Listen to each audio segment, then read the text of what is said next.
আজ আমি যে ট্রিক্সগুলো তোমাদের সঙ্গে শেয়ার করব এগুলো খুবই জরুরি ট্রিক্স, বিশেষ করে মহিলাদের এগুলো জানা দরকার।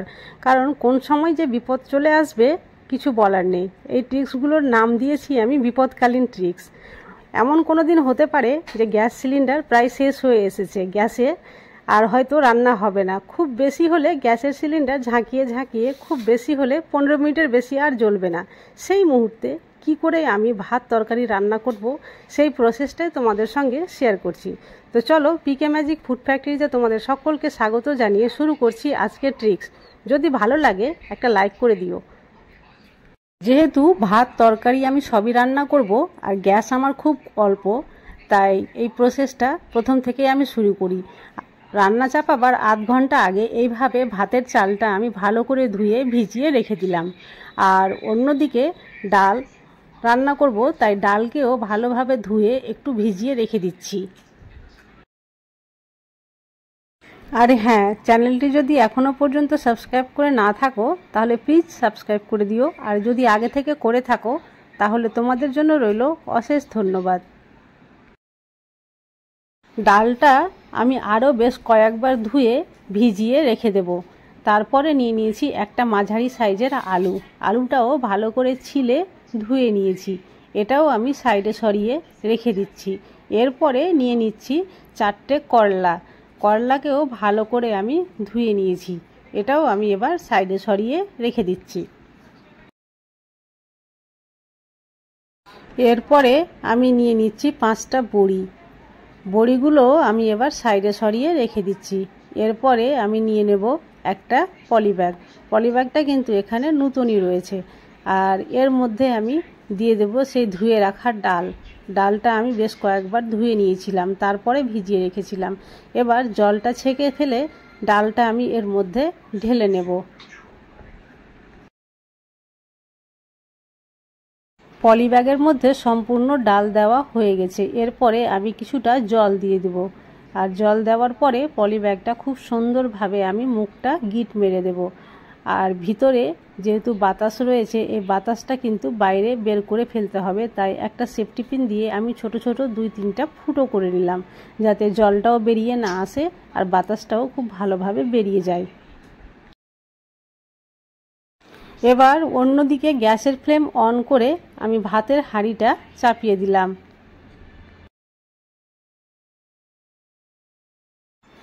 জল একটু গরম হয়েছে, খুব বেশি গরম হয়নি। সেই মুহূর্তেই আমি কিন্তু জলের মধ্যে সেই সরিয়ে রাখা উপকরণগুলো এবার আমি একটা একটা করে দিয়ে দেব। প্রথমেই দিয়ে দিলাম ডালের ক্যারি ব্যাগটা, তারপরে দিয়ে দিলাম 4টে করলা। এবার সবচাইতে শেষে দিয়ে দিচ্ছি আলু, আর ঢাকা দিয়ে রেখে দেব। যেহেতু গ্যাস এখানে খুব কম, তাই আলুটাকে আমি কিন্তু কাঁটা চামচ দিয়ে ছিদ্র করে নিয়েছিলাম, সেটা তোমাদেরকে দেখানো হয়নি। চলে আসছি তারপরের ট্রিক্সে। দেখতে পাচ্ছ বড়িগুলো আমি কিভাবে রাখছি।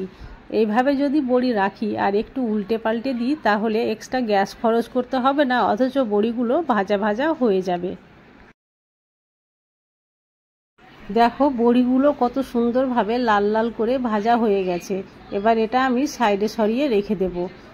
আর এখন জল গরম হয়ে গেছে, তাই যে ভিজিয়ে রেখেছিলাম চাল, সেই চালটাকে ভালোভাবে ধুয়ে এবার আমি ভাতের হাঁড়িতে দিয়ে দেব। হাঁড়িতে চালগুলো ধুয়ে দিয়ে দিলাম, তারপরে ঢাকা দিয়ে রেখে দেব প্রায় 15 মিনিটের মতো। 15 মিনিট পরে ফিরে দেখাচ্ছি। অন্যদিকে যে বড়িগুলো আমি ভেজে রেখেছিলাম সেটা কিন্তু আমি ডাস্ট করে নিয়েছি, আর ডাস্ট করার সময় এর মধ্যে আমি 4টে রসুন দিয়ে দিয়েছিলাম। আর এটাকেও আমি এবার সাইডে সরিয়ে রেখে দিলাম। এবার ভাত হয়ে গেছে, এখানে ভাত হতে মাত্র 15 মিনিট সময় লেগেছে। এবার ডাল সেদ্ধ হয়ে গেছে, তাই ডালটাও সরিয়ে নিলাম। করলাগুলোও সেদ্ধ হয়ে গেছে, করলাগুলোও উঠিয়ে নিলাম। আলুটাও সেদ্ধ হয়ে গেছে, তাই আলু আমি উঠিয়ে নিচ্ছি। হ্যাঁ, এখানে তোমরা বলতে পারো যে যেহেতু ভাতে আমি করলা দিয়েছি তো ভাত মনে হয় তেতো হয়ে যাবে, কিন্তু না বন্ধুরা, ভাত তেতো হবে না। তোমরা একদিন হলেও এই প্রসেস করে দেখো, খুব ভালো লাগে খেতে করলাটা। ভাতের ফ্যান আমি পাশিয়ে রেখে দিলাম। অন্যদিকে করলার বিচিগুলো সব বের করে আমি ফেলে দিচ্ছি। করলার বীজগুলো সব আমি বাইরে বের করে ফেলে দিলাম। আর করলাগুলো খুব ভালোভাবে হাত দিয়ে মেখে নিচ্ছি। এরপরে দিয়ে দিচ্ছি আমি কেটে রাখা পেঁয়াজ কুচি।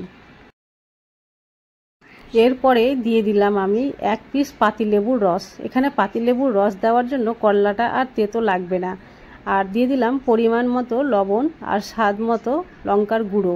সবশেষে দিয়ে দিচ্ছি একটুখানি সর্ষের তেল। সর্ষের তেল এখানে কাঁচা সর্ষের তেল আমি দিয়েছি। কাঁচা সর্ষের তেলের সেন্টটা খুব সুন্দর লাগে। আর এইভাবে ভর্তা তোমরা করে দেখো, খেতে কিন্তু খুবই ভালো হয়। করলার ভর্তা রেডি হয়ে গেল, এটা সাইডে সরিয়ে রেখে দিলাম।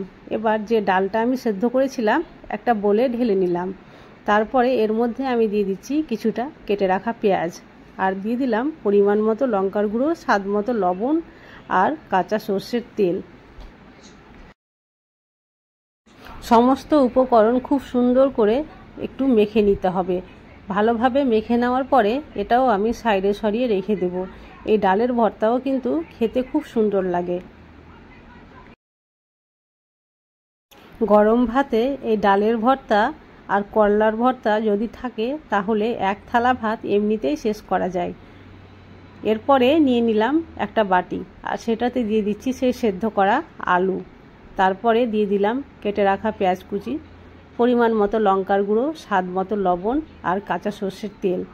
তারপরে এটা খুব ভালো করে মেখে নেব।